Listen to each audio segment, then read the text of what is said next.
Get out the insurance cards, get out the copays. The office is open, my friends. Brought to you by drroto.com.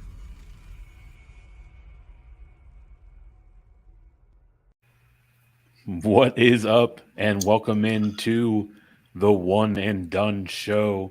We are your fast break of college hoops information as we break down and tackle the main slate in DFS for Saturday, February the 19th. We do all of the legwork and the heavy lifting so that you don't have to spend hours of your day trying to get caught up on this slate. I am Eric Romoff. You can catch me on Twitter at FantasyNav, and he is the brains of our operation, none other than Mr. Mike Holland, MC Holland 34 over on those Twitter streets. Mike, how's it going tonight? It's going, man. I'm excited. We got a huge tournament tomorrow. So now with football season done with, it's ready to start making some money on some of these college hoops, picks and tournaments and just everything. Bring it all on here in the next 6 weeks. Man, it is really starting to ramp up. Both of you boys here have been firing shells, trying to get into that Mania Madness. We've actually got a live sweat going on right here, right now. So maybe as we get a little bit later in the show, we'll have some good news to celebrate.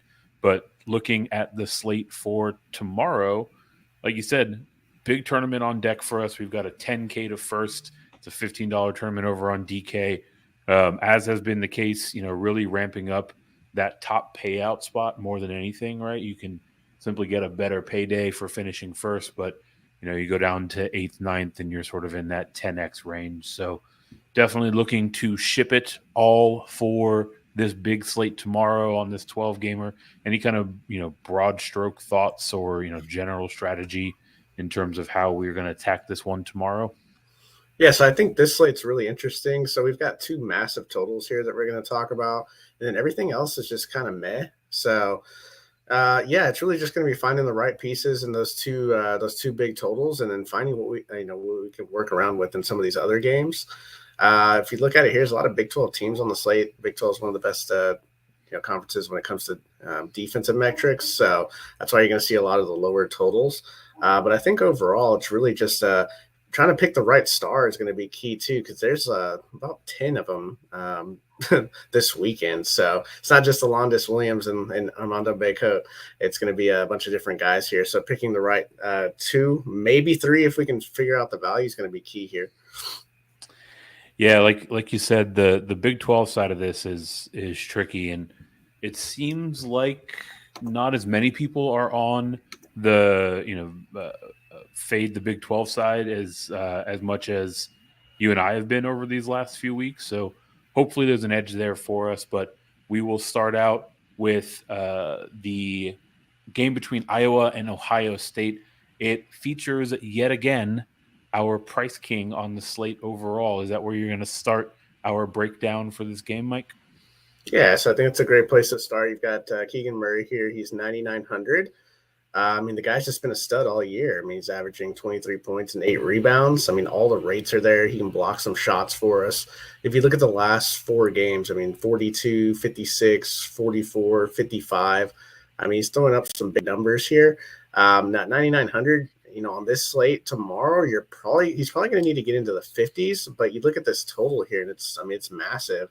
Right now, Ken Palm likes Ohio State 81-77, so a tight matchup. This thing goes overtime, and you're looking at some real fantasy goodness. And even if it doesn't, he's in a really good spot here, even if against a tougher front court from Ohio State. Yeah, and looking at his recent performance, you mentioned that marker of getting over 50, and that would obviously be fantastic. But we're looking at games of 42 or more in 4 straight, 2 of which he got over 50 and by a pretty good marker, 56, 50, 55 and a third. So very much so looks to be in a good spot to pay off that price tag. Keegan Murray is a guy that we've been building around all season. Looking at the rest of this Iowa team, is there really anybody else to like? We haven't been firing many shells at guys not named Keegan Murray for Iowa. Is that going to be the plan again for tomorrow? Yeah, I think for the most part, I'm really just looking to roster him and maybe looking to do a 2-by-1 on the other side. If you want to go full game stack here, I was a little frustrating because they played 10 to 11 guys here. So some guys are going to only receive 10 to 15 minutes. So pretty annoying here. I mean, the one guy that is securing his minutes is Patrick McCaffrey, coach's son here. So, he gets him on the court. He's got a 23% shot rate. He's averaging double digits here at 11 points per game. I think in a large field, like if we're playing the 10K to first, he's definitely an interesting option. So I don't think anybody's going to want to roster him at 6,400. You've got some other guys at Iowa, like Ulyss. I mean, these guys are just kind of in and out. They're not getting the 20 minutes to even, crack the 3K barrier that we're looking for 20 fantasy points. So just a little bit tougher to get anybody else on their side. But paying for McCaffrey and Murray seems a little bit tough, but it's going to be super contrarian. So that's why it makes it interesting if you were to get like an overtime situation, or if this game just goes way over the total and gets into the 170s or the 180s. Yeah, I think putting them together is an interesting line, but looking at McCaffrey by himself, I mean, he never gets there, right? I think he's gotten north of 4x maybe, twice, maybe 3 times on the season. I mean, is there anything to like about this matchup, specifically for him, or is he just, generally in one of the higher scoring environments, and that should raise his ship a little bit? Yeah, so I think he's more of a safer play, that 4x play.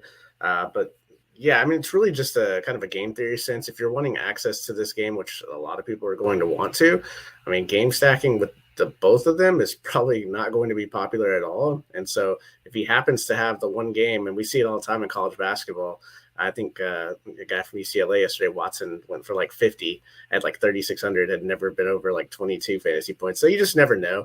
This type of environment, I mean, anything's possible. We've seen Iowa play in some of these ridiculous totals. So, if he gets close to that 30 minutes, which he's, touched, I think earlier in the year a few times. I mean, if he gets close to that, he's going to have an opportunity to put up 30 just based on the environment itself. Worth a shot if you're going to be, multi-entering on any of these tournaments, trying to go out and ship that 10K for sure. But moving over to the Buckeye side, who's jumping off the page for you on this Ohio State roster? Yeah, so I think it starts with EJ Liddell, up for National Player of the Year this year. He's 9,600, so I mean, these guys aren't cheap here, so they're definitely going to need to get there. I mean, he's averaging basically 20 points and 7 rebounds this year. You can combine that. He's got a 20% assist rate for a big man, just pretty good here, and an 8% block rate. So he's got multiple ways to get you there. Super safe floor too. I mean, I don't think he's been under 30 fantasy points in quite some time. So he's got a really good, nice matchup inside. Iowa is not the biggest team. They play Rabracha at the 5, and then sometimes they'll bring in Murray's twin to maybe spread the floor. But EJ Liddell actually can shoot threes and is not afraid to step out. So this is a really nice spot for him. He's one of my favorite studs on the slate today. And then you look at the other big man, Zed Key. He's only 4,500. He's averaging 9 points and 6 rebounds. So this doesn't really jump out at you. But he's got a 22% shot rate and almost a 30% combined rebounding rate. He's been, basically in the 20s for the last 8 games here. So there's a nice matchup inside. Can definitely get to that 25-point marker that we're looking for fantasy score-wise. And at 4,500, I mean, that gives you access to some of these other guys in this game environment. Yeah, that makes a lot of sense. I guess the guy that we haven't really talked about here is Branham, right? It feels like he's a bit more of a fluky option. And is this the sort of setting situation where you think he can come up on the right side of it, turn in a 33, 35 point game like he has a few times this year, or do you think that he's generally a player to avoid on the Ohio State side? Yeah, so I think he's right where that price where McCaffrey is, right? So it's like not going to be a fun roster when you're trying to jam in these studs and go straight down to the value plays in other games. But I think, he is capable of dropping a 30 fantasy point game, and that's 5X. I mean, he's got a 23% shot rate. Ohio State's been involved in some blowouts, but, he's definitely someone that's worth playing in large field. I mean, you think about it, I think we have 1,500 contestants tomorrow on the big one. So, I mean, you're going to have to get different because a lot of people are going to attack this game and the next one that we talk about. I think Branham's certainly an interesting play, playing him with Liddell and then running it back with Murray on the other side. You're definitely going to have to find a lot of value there. So another option would be to play the two bigs together, Liddell and Key. Just hope they stay out of foul trouble and do work on the inside while, Murray puts up his 50. And so, those are two ways you can kind of go about it.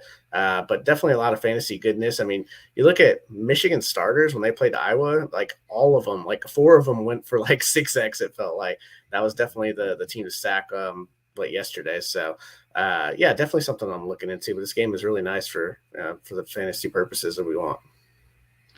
Yeah, definitely want to make this game a priority in terms of stacking purposes. But just walking through both sides of this first game, it highlights a point that I am often preaching here, which is the mid tier is generally overlooked, right? Both of these 6K guys are dudes that can certainly get there, but maybe not the primary building blocks. So something to keep in mind if you want to get into these games, or just generally as you think about your overall strategy for your build, right? A lot of the more appealing plays thus far are on the high and the low end, so that should leave that doughy soft center to go attack if you're looking for a little bit of ownership relief. And so with that, we will roll on to the SEC, and Alabama will roll Tide against Kentucky in a game that Ken Palm likes to go almost near 160, a little bit less than that. So with this SEC matchup, which of these two teams do you want to lead off with? Yeah, so I think we'll talk about Alabama first because they're pretty interesting here. So they're 15th in tempo. They play super fast. They're 14th in adjusted offensive efficiency. But the thing is, they're guard heavy, but they don't shoot very well from 3-point range, which is kind of weird. Kentucky's 13th in the country in adjusted defensive efficiency. So really, it's the pace that's going to put maybe one player on our radar here, and it's really going to be one of these guards that we'll talk about. Jayden Shackleford is 7,700. All he really does is jack it up. We've talked about him. He's super volatile here, but he's got a 26% shot rate. He's gone for 40 fantasy points against Ole Miss, Baylor, LSU, Gonzaga. So, I mean, he's certainly in play. He's not the most exciting roster because he's going to have to hit some shots here since that's typically all he does. And then Javon Quinterly, he's 6,900. And as you can see, their prices here are kind of falling just with recent performance. And also, I'm assuming this matchup here has a little bit something to do with it to where you're getting a 500 discount on a lot of these guys. But Quinterly, he kind of does everything when he's on the floor. He just needs the minutes. I mean, the shot rate's there, 26%. The assist rate's there, it's 27%. But it's whether or not Nate Oates is going to run him out there for 24 minutes or if he's going to get 37 minutes. And you saw last game against Mississippi State, I mean, dropped 40 fantasy points on him. So, trusting minutes is always tough, but he's someone that's super appealing right in that mid-tier range. Yeah, and, looking at these two guys, I mean, we don't have to go too far back to find their last matchup against Kentucky. They played about 2 weeks ago. And for both of them, it represents one of the lower points in terms of their fantasy productivity on the year. So, while it is a higher scoring game, maybe some things to be a little bit bearish on. And looking at these two side by side, we were talking about this sort of off air earlier in the evening. They're trying to get a gauge of where ownership is going to fall. I would imagine most of it is probably going to fall over to Quinterly, right? He's about $1,000 cheaper. He's coming off of a 40-point performance. Am I sort of tracking along the right side of that, or am I just putting my finger in the wind, Mike? No, yeah, absolutely. I mean, we're going to want to take the savings where we can find it, right? So getting into this game environment, if you think the game can stay close, if you think, Alabama could win this game, one of these guards is going to have a really nice game. We've seen it multiple times, in the past this year. So definitely someone I'm looking at, which makes Shackleford a little more contrarian. And I mean, that guy can get hot at any point and really light it up here. And I would assume he probably comes in less than 10%. But yeah, other than that, we're looking at Keon Ellis here at 6,700. His price is kind of free falling. He's more of a lower usage player. Not really. He's more of a wing player than he is a guard, a ball handling guard here. He does a lot of the dirty work. He's a contrarian option. I mean, he can drop a 35 on there, but really just being contrarian in that scenario. J.D. Davison, he's 6,200. He's super talented, NBA prospect out of the group. The thing is, him and Quinterly kind of trade off, like who's going to really dominate the ball as the lead point there. So he only got 18 minutes last game, but he was at 24 in like the previous 7. So his shot rate's only 16%, but he can really hand out dimes and grab some boards at the guard position. He's just super exciting. So while we play roulette with these guys, if I had to pick one for large field tournaments, I like Shackleford if you have the coin. I don't mind J.D. Davison as the cheapest option of the bunch for large field. But I think Quinterly, like you talked about earlier, is probably the one that we want to take here. And I don't know if I want to play more than one here just because Kentucky's actually pretty good defensively. And with that, I've been stung by this before. Generally speaking, it seems like big men are typically having a harder time with these more athletic kind of blue chip teams like Kentucky. Is that part of the reason why there are no forwards or big men on your list for the Crimson Tide? Yeah, I think the rotation too. There's just a bunch of them, and they don't really do anything. The usage on this team is all guard heavy, and Alabama will roll out a 4-guard lineup here. So, depending on what Kentucky wants to do here, this could be, one of the forwards here along with Sheboy on the other side, and then 4 guards for each team. So, definitely that's probably why Ken Palm likes this one to play a little bit faster. But obviously the pace for Alabama, they want to push it up and down the floor. So, I'm not too interested in any of the forwards on that side. Makes a lot of sense. And you mentioned the marquee name on the other side of this game. So we'll use that as our bridge over to talk about these Kentucky Wildcats. Swebe is sitting there as the second most expensive option. Is he also a favorite of yours for the Wildcat side? Yeah, we talk about it all the time, right? Bigs against Alabama. They absolutely smash. The guy is probably your national player of the year right now, and probably by a wide margin here, averaging 16 points and 15 rebounds. It's just an absolute smash spot for him. Last game they lost to Tennessee, and he still put up 38 fantasy points, and that almost seems like that was the rock bottom floor for him. So, I would expect almost a 50 here, at least a 40 as a floor, and there's just upside from there. So, he's the safest star on the board, and he's got plenty of upside to go with it. So he's definitely someone that I'm going to have in a lot of lineups tomorrow. And then you look at it here, Kentucky's dealing with an injury to Ty Washington. He tried to give it a go in that Tennessee game, and he came out after a few minutes there. So you're looking at more usage here for Severe Wheeler, and he's already someone that creates. He's averaging almost 10 points and 7 assists. So the ball's going to be in his hands more, and he's one of the better assist men in the country. The thing is, he hasn't had any real monster fantasy games since like January 15th. So there's opportunity that's coming with this type of total here.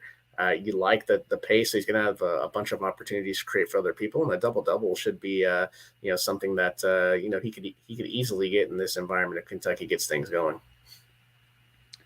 So with 2 of the players that we've highlighted being the 2 most expensive options on the board, is there any world where we're able to play these guys, Swebe and Murray, together? Is there kind of generally enough value for that? Or are you, more or less going to have to plant your flag on one of the 2? Yeah, you're going to have to plant your flag, it looks like. But we'll also need to pay attention to, injury news in college basketball that happens in the last 30 to 5 minutes up until lock here. So I thought you were going to say the last 30 seconds for sure. Honestly, yeah, we'll get the beat reporter, man, on the little Twitter post there, 30 seconds for the lock. But yeah, it's just going to be obviously spending $10K or 20% on 2 different players here.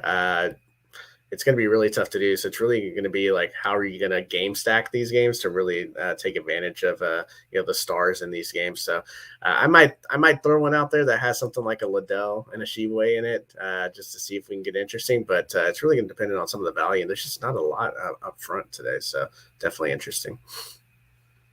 Yeah, for sure. And we will stick and stay in the SEC and move to our third featured game as we have the Auburn Tigers heading over to face off against the Florida Gators. Not quite as high a total in this one, just barely cracking kind of the midpoint on 145. But are there aspects of this team or this matchup that make it a bit more appealing for you? Yeah, so when I saw the Ken Palm line here, which has Auburn just winning by 5 on the road, it's because Florida has a really great environment, and we see all the time in college basketball that these home teams, the underdogs, man, they really give these high-ranked teams a run for their money.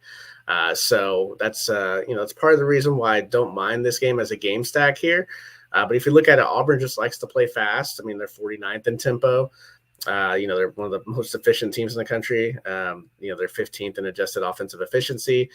And then if you look at what they do well, which is the two big guys here, Walker Kessler, who's 9,300, Jabari Smith, 7,800. I mean, Florida's one of the worst teams in the country at keeping teams off the offensive glass, and that's not a good combination with Kessler and Smith coming to town. I mean, look, Walker Kessler, right? I mean, you think about it, we have like pretty much all the guys that we just like auto lock on a slate on the same slate here. I mean, you've got Sheboy, Murray, Kessler, EJ Liddell. Like these have been 4 of the top 10 guys in the country this year, all on this slate, and they're all priced accordingly. So with Kessler, 20% shot rate, 21% block rates, number 1 in the nation. I mean, 47, 55, 55, 54, 43. I mean, those are some of the fantasy point scores here in the last 6. I mean, it's a tougher matchup because you got Colin Castleton on the other side. But, I mean, it's Walker Kessler, right? He'll be at 4 fantasy points, 10 minutes in the game and finish with a 50. And then Jabari Smith, I mean, he's just super versatile. He's going to be an NBA player here, one of the top 5 picks in the draft. He's coming off a really nice game against Vanderbilt where he had 45 fantasy points. He's more volatile than Kessler is, but, I mean, he's just cheaper at 7,800. The thing is you kind of get what you pay for too with that volatility, though. I mean, he's been over 40 fantasy points in 4 of the last 15 and under 30 in 9 of those. So it's a better matchup for him since he doesn't have to deal with Castleton.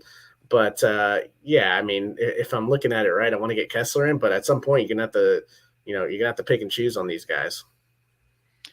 Yeah, and going back to a few slates ago, we were looking at a situation where Kessler was that lock button, and we're trying to make a decision of whether or not we eat that chalk or fade and jump over to Jabari Smith. And because this is a fun and twisted game that we play, they both hit, right? So there's not a whole lot of kind of mutual exclusivity, right? There are plenty of paths for both of these guys to get there. Maybe with this one being a bit closer and being a pretty favorable environment, some of these kind of mid-tier guys are the way to go for the Auburn Tigers. Anyone in that sort of 6.5 to 7K range that you think is a good way to get exposure to the game and find a little bit of price saving as you do it? Yeah, I really like Wendell Green's price here, 7,300. I mean, this guy's been a rock star this year and just kind of came out of nowhere. He's averaging almost 13 points a game with 5 assists. He's over 30 fantasy points in 4 of the last 5. Great rates here, 27% shot rate, 34% assist rate. So just really doing everything here. Wouldn't mind if you didn't play the two big guys up front and went down to Green. He's still 7,300, so we still haven't really talked about anybody that's under the average salary per player when you open up your DraftKings lineup. But we're talking about these are the guys that are going to make or break the slate, which ones you pick and which ones you fade, which ones you pair together. So you have to talk about them. We'll talk about some value options here in just a little bit. But Wendell Green, I mean, he's definitely a nice play here. And then you got Johnson here. He's my microwave option here. Can really score the ball here. He's got 30 fantasy point upside, but he's usually in the mid-20s when it comes to fantasy points. But I mean, you look at it and he can go out and drop 25 real points on you in a hurry. So he's definitely in play as someone that is should be a little more contrarian just with how much of a stars and scrubs people are going to want to play because of all these guys up at the top. Yeah, of the two that you mentioned, I'll go back to Wendell Green. I mean, he had a poor performance 2 games ago. He put up a 10 spot against Texas A&M, but apart from that, he's largely been getting there. But his price has been going the other way, right? That algorithm's working a little bit slow on these Auburn Tigers. We're a week or so removed from this guy being 8.3, 8.5K to get him in a pretty favorable spot for about $1,000 discount. Like that value that opens up. And so we will move over to the Florida side of this, and they are the beneficiaries of a nice bump in pace. Any plays in particular that you think maybe have a more favorable matchup or should be prioritized for the Gators? Yeah, so I mean, for the Gators, it comes down to a couple of guys for me, and I'm not like jumping up and down at the price on both, but I mean, they're in a pace-up environment. They typically like to play slow. It's Colin Castleton. He's 8,600. He's basically averaging 15 and 10 on the year. Really good block rate here, 10%, an elite block rate. It's just in a tough matchup with Kessler, but he's back to form. He's like Vandy gets everybody back to form here. 47 fantasy points last game, but he was consistently in the 40s, kind of early in the year before he dealt with the injury. And you got Tyree Appleby, who's 5,500. He's the guard there. Just when he's on the floor, he's creating, doing different things, scoring, getting others involved. So 20% shot rate, 29% assist rate. He's been in the 30 fantasy point area multiple times this year. We've rostered him multiple times this year in the 4K range. 5,500 probably seems a bit more fair here, but that's 30 fantasy points there, still almost just under 6x there. So and he's good in game stacks here. But those are your two main targets from this team. You called back to some of my favorite slates of the year when basically everybody was out for the Gators and we were able to fire all these 3.5, 4K guys as our baseline of value. And now their price has caught up. The only other guy I wanted to ask about is Fleming Jr. I mean, he seems to really fill it up with these ancillary stats. I mean, does that provide more of kind of a floor of scoring, or does the volatility of that maybe make him more of a boom or bust play? Yeah, I think he's more of a boom or bust play, just for the fact that he's 6,200. So it's going to be really tough for him to get at that 5X range that we really want for tournaments, or even more than that. But yeah, I mean, he's got a 3% block and steal rate. I think he's really safe for like a cash game spot. If you're looking at that, he's basically been in the mid-20s, what seems like the last week or so. So definitely someone I don't mind. You can take a shot in tournaments here. He's definitely a pivot off of Appleby here at 5,500 because you're going up $700. But yeah, for me, I'm really looking to stick to the main two cogs here. So looking across these three games, is there any one in particular that you think you're going to go kind of the heaviest stack on, and what's your sort of split or makeup for that stack? Yeah, so I mean, as of this moment right now, I'm having a really hard time getting away from Oscar Tshiebwe in his matchup against Alabama. Like, I mean, I'll spend 20%. I would spend 10.5 in this matchup. Like, that's how much I like it. But I mean, the thing is with some of these other guys in here, it's just tough to find the game stacking partners. That's why I like the pricing here on the Castleton and Appleby here. You could run it back with like a Jabari Smith and a Wendell Green, and now you're talking about being able to play more than just value plays here. So I don't mind that, but you're sacrificing almost 15 points in implied total to the other games that are on the board here. I'm not as high on the Alabama side, so I actually don't know if I'm going to have too many like 2x1s or even 1x1s. I'm really looking at Tshiebwe as my main guy here. And if I'm pulling the trigger, looking at Cornerly, and then Iowa's just a nightmare. So I'm really looking at Murray here. So the most stackable game for me, honestly, is the Auburn Florida game, and really just kind of picking some of the stars that are in the other games. But hey, I mean, when those games goes overtime, you don't have a couple of more guys in there. I mean, it could be a long day for you. So definitely going to have a few stacks on some lineups here. It sounds like we have a bit more work to do with our last segments than we typically do, right? Maybe 1x1s, or even picking a couple of guys as one-offs from these premier games. So I kind of get a sense in terms of who's going to be on the list for this first one, but why don't you go ahead and confirm or deny that and give the people their locks for this week's slate? All right, so we just talked about Tshiebwe being one of my favorite locks as the environment. Look at Notre Dame forward here, Nate Lechesky. He's 5,200. I mean, the price fell as he was injured in game. So you look at it, he only a few minutes here, and then slowly worked his way back. Well, the price fell. I mean, he was almost 7K. So he's back to 32 minutes. Last game dropped 24 fantasy points. 5,200 against a Wake Forest team that likes to play a little bit faster here. I don't mind it. All you need is 25 really for a 5x spot here. So he's definitely someone that I'm looking to save some salary on. I think as far as locks, when it comes to value, it's just going to really depend on injury news and what's going to happen on this slate. So, pay attention to our Discord. We'll be firing off injury news and plays off of that. I think we had one of our guys get on to Kunkel and ship the GPP here. So, it's definitely something you have to pay attention to. So, Shibwe and Lechesky are going to be in a lot of my lineups tomorrow. Yeah, not only did one of our guys get on the Kunkel, we were all riding Kunkel that night. And while Josh was the one that took it down, seemed like just about everybody in that CBB channel was dropping in screenshots of a nice little profit on that night. So definitely a good place to plug in and get the latest information and really just kind of talk through the strategy. So we've got our locks in place. We've got our games to prioritize.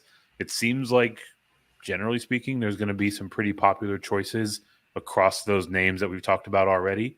So let's roll the dice. Let's talk about a few gambles. Who's the first one that you think the risk is worth the reward? I don't know if I personally think the risk is worth the reward because every time I roster him, it's awful.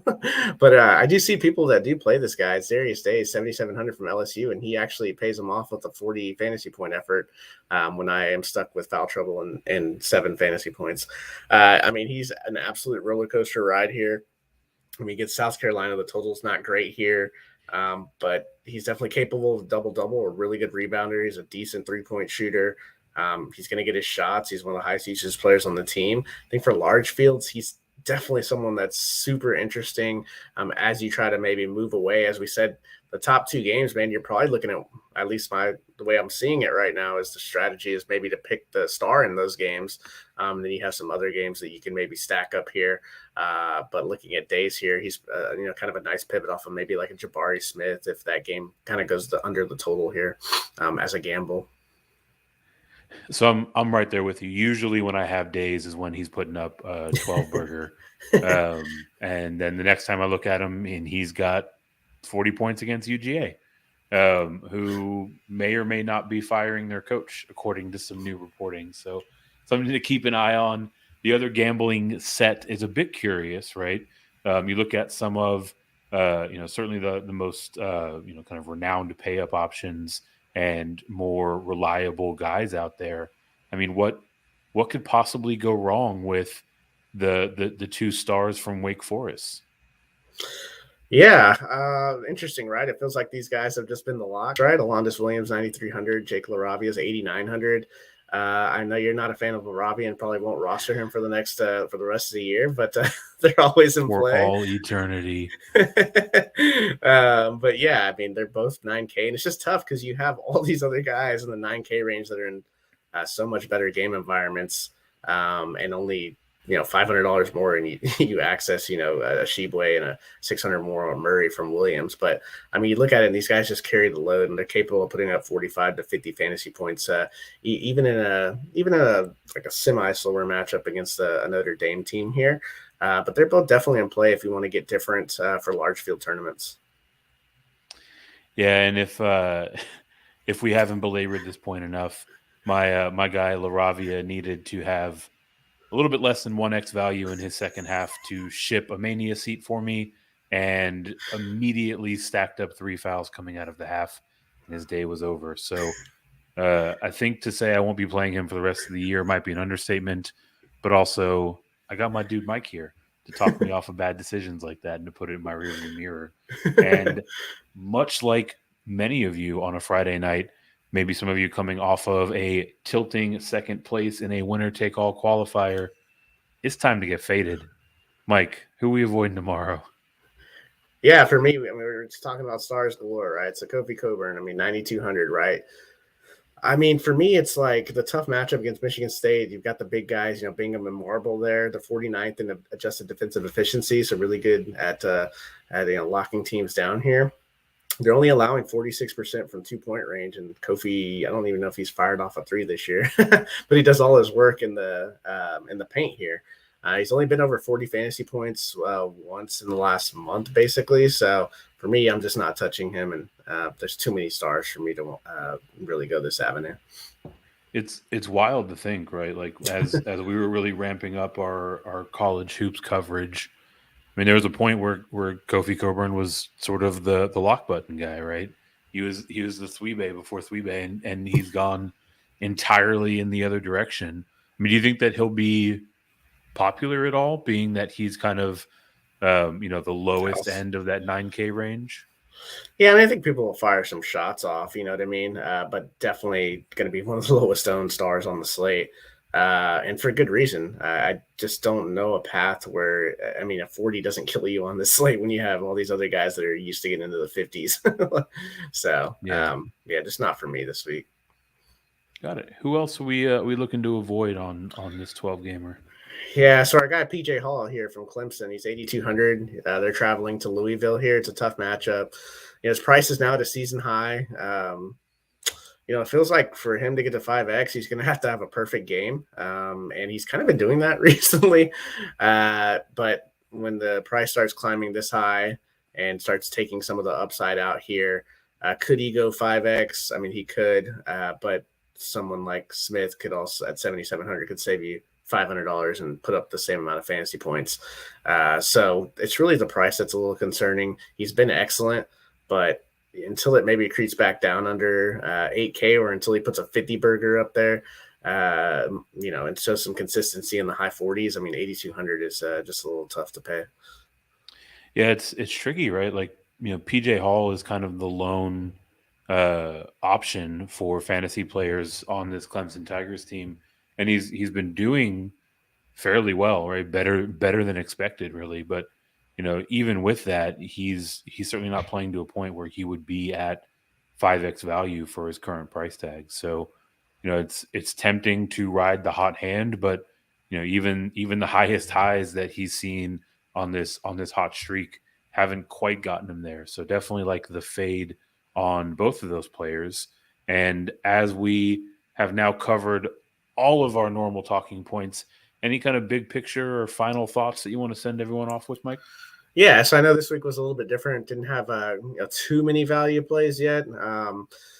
It's going to really depend on injury news and things like that. So, like I said, if you're in the Dr. Roto Discord here, we're going to be firing off some plays in there. I'd really like Lechesky as one, but he's still 5,200. So we're going to need one guy or maybe two in that low 4K, maybe even into the 3K range. And we're probably going to have to take some shots on some guys that are more of role players that are played 20 minutes. So it could be an interesting slate here. But overall, I think the Big 12, I'm not going to have too many pieces, if any pieces at all. They're just so tough defensively. It's going to be tough to fade the top two games completely, so I wouldn't recommend doing that. Getting the stars is definitely a great option. Stacking those games is tough just from a price perspective and how these teams kind of play. But you definitely going to need to get in there and get creative. It's definitely a way to take down a large field GPP. Outside of those thoughts, I mean, I'm really just looking forward to, getting out there and start building some lineups and see what we can come up with. Yeah, I'll close this out by pointing back to our friend, the Discord. We are always in there. We are always going there first as we have breaking news, as we have lineup ideas, as we are, working through the kinks in our own builds. And if you're not in there, you can get in there really easily. You head to drroto.com, you get signed up. We actually have a Discord-only option that's literally for an entire month of Discord access, less than you probably spent this week on like Starbucks. And you can be like our guys, Josh or Corey, and shipping GPPs before you know it. So get on over there, get signed up. It's a ton of fun in that Discord, in that channel, but also it's really good to kind of walk through this process together, right? Mike and I are dropping our picks, our thoughts on people's lineups, but we're also, posing our own questions to kind of strike up a dialogue in there. And it really helps you fine tune and make those last minute adjustments. So get over, get signed up. We will see you in the Discord, and we will see you in the winner's circle before we see you next week.